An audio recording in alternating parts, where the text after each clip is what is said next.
Welcome back.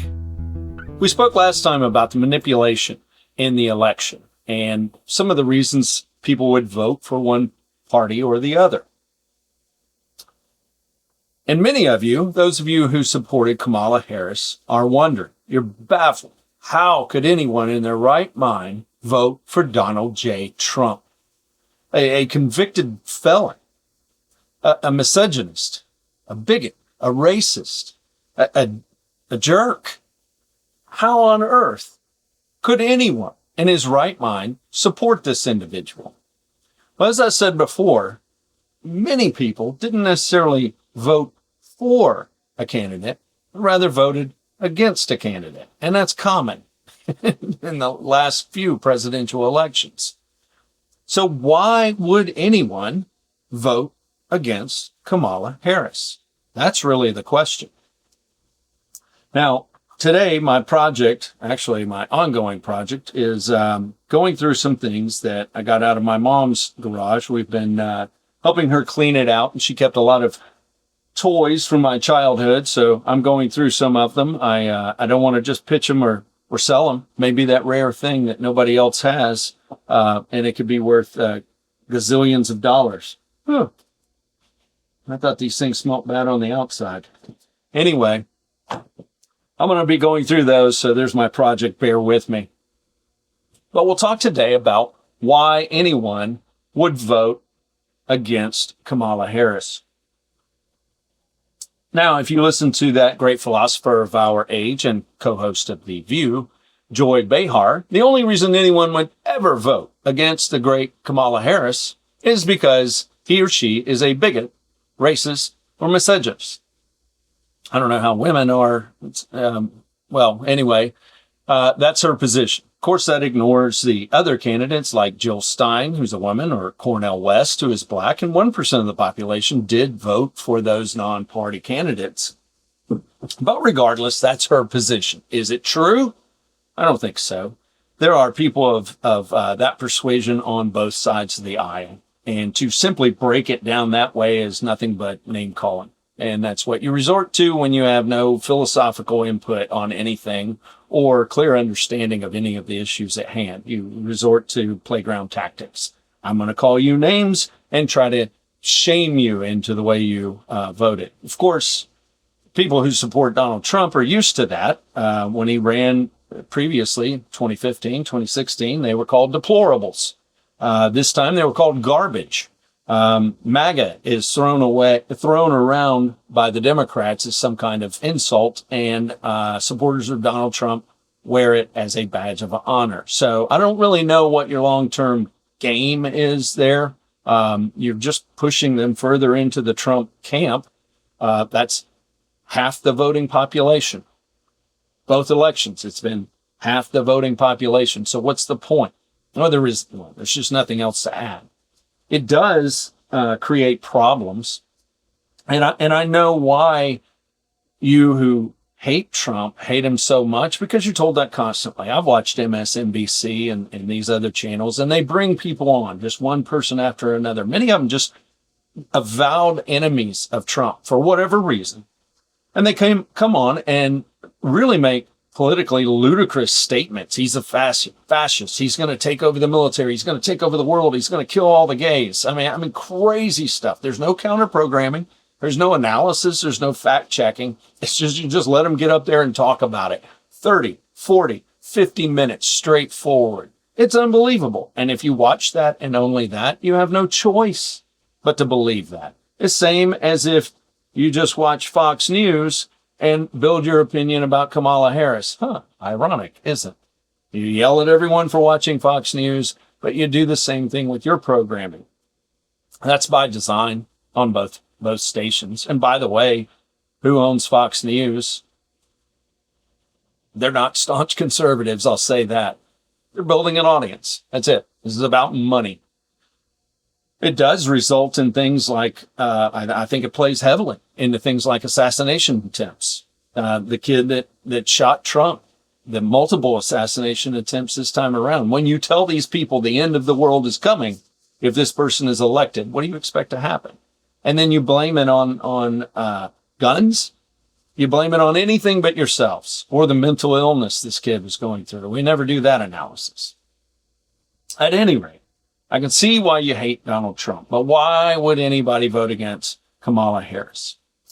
One issue, and I don't think this was an issue that played out during the election because it really didn't come to light until afterwards, but Kamala Harris spent $1.2 billion, billion dollars on her campaign. And much of that was spent on celebrity and influencer endorsements. She paid people to endorse her and to appear with her. Everyone from Oprah Winfrey down to the most obscure TikTok creator. Now, being a TikTok creator may qualify you to fight Mike Tyson, but it doesn't qualify you to give opinions about political issues to would-be voters. I mean, somebody talking to a 21-year-old going, well, you like the way I put makeup on in my TikTok videos, you should vote for Kamala Harris because she paid me. We don't know how these people actually voted. We don't even know if they did vote, if they're registered to vote, but they're being paid to do that. It doesn't sit right with me. Every vote is sacred, is it not? And equal? But you're paying people, influencers, to tell folks to vote for them. Now, everybody who works on a campaign gets paid one way or another. They may get paid with a salary. They may get paid back by getting a cabinet position or becoming ambassador to somewhere really cool. I have my opinions about that practice as well.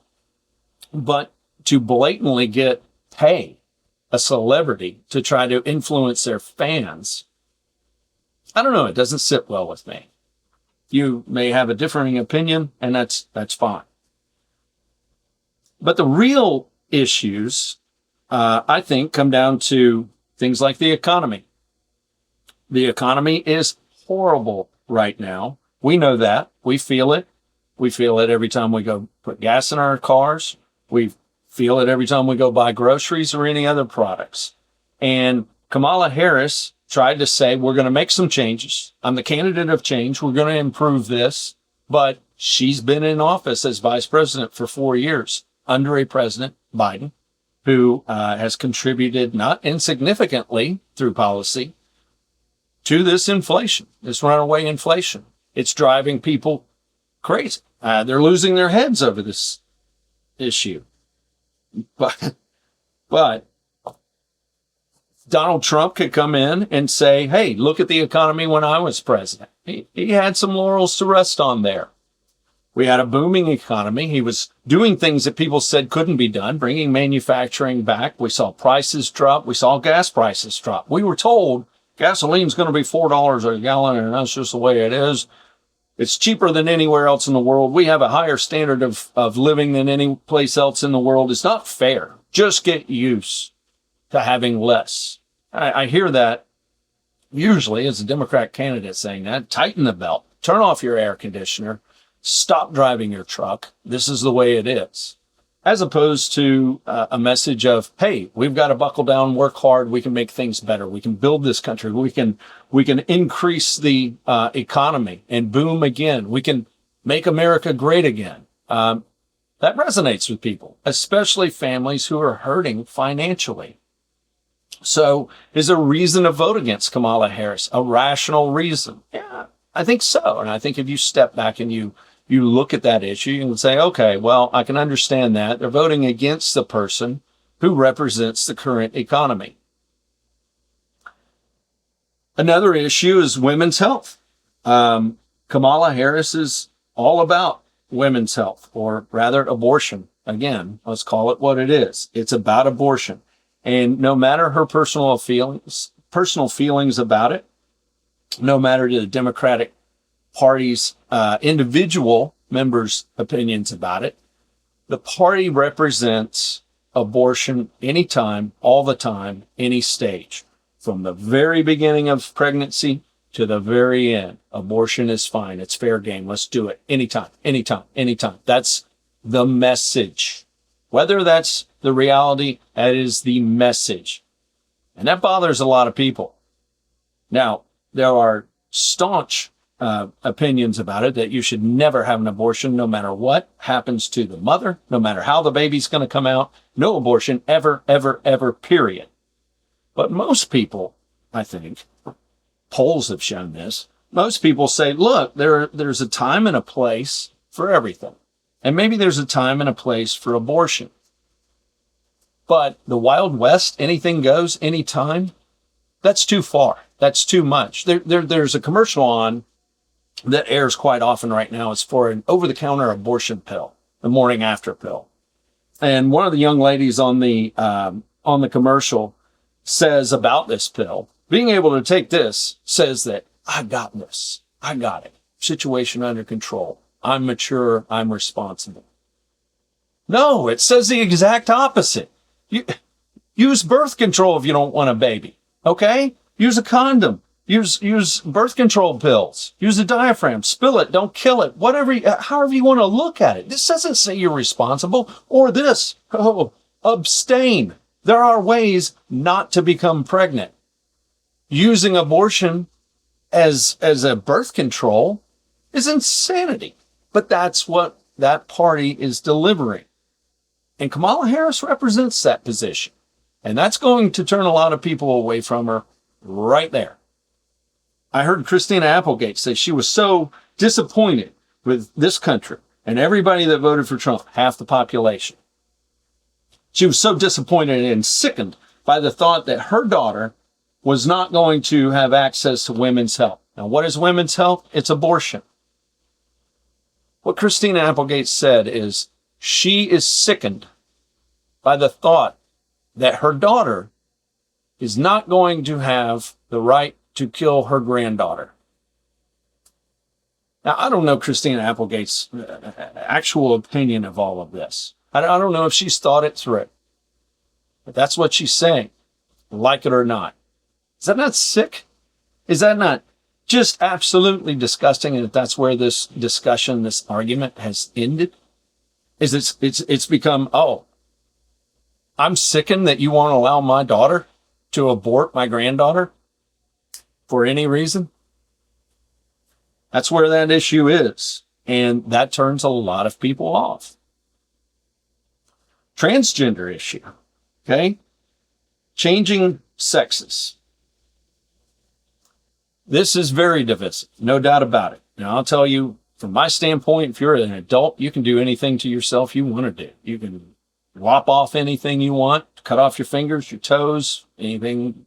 Have a doctor make it look like something else. I don't care. That's your decision. That is totally up to you. More power to you. But the problem comes with the one pushing it on children, having children at 6, 7 years of age being told they're the wrong gender. Look, it's at 6, 7 years old. I didn't know anything about wanting to be a boy or a girl. I mean, at 7 years old, I wanted to be Han Solo, driving a black Trans Am. That's what I knew. Okay? Putting these decisions on a child who has never driven, hasn't been on a date, doesn't know reality from imagination in movies is ludicrous. But that's the position. Anything goes. Again, people are not for that. That can drive people away. Taking a biological male and running him into women's sports. You can change the way you look. But if you've been through puberty especially, you have the advantage of having been a biological male. Change the way you look outwardly, you're still a male or you're still a female. And it's interesting that it's all these males who were mediocre in sports wanting to get into women's sports, and they're dominating. Who's defending that? Well, Kamala Harris's position is defending it. That is twisted. Is that misogynist?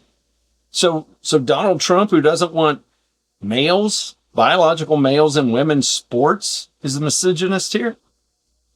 That doesn't quite make sense. Not if you step back and you think about it, rather than have somebody plant the opinion in your head. Gun control is much the same. One party represents no one should ever own a gun. No one. No one. Except the police. They should have military weaponry. Or we should defund the police completely. I don't know. I'll get back to you next week on that one. But we villainize the guns. We ignore mental illness associated with some of this gun violence. And we have a lot of people who say, you know what? I don't think it's right that you think I shouldn't be able to defend myself or go out and hunt or sport shoot, which is quite fun. Whether your party, whether you individually believe that or not, is it fair? I know a lot of Democrats who are gun owners, who are hunters and sports shooters. But the party represents anything goes against gun owners, anything goes against guns. This is a very serious problem. This is enough to vote against someone. That one issue alone. The abortion issue, anything goes. That issue alone is enough reason to vote against someone. The economy, obviously, is a reason to vote against someone. Not because you're a bigot, not because you're a racist, but because you don't like how things are going. Because you have a different opinion. That's why. So why did people vote for Donald Trump? Why did they vote against Kamala Harris? Well, because they have a different opinion. And if we're going to be a free society, you have to respect their right to have that different opinion. And you have to have the responsibility to attempt to understand that difference in opinion. That's not what politics are about in this country currently. We pander to the extremes on either side. It's the same arguments, back and forth, bam, bam, bam, bam. And if you're for one side, you're for everything they stand for. And if you're against the other side, you're against everything they say.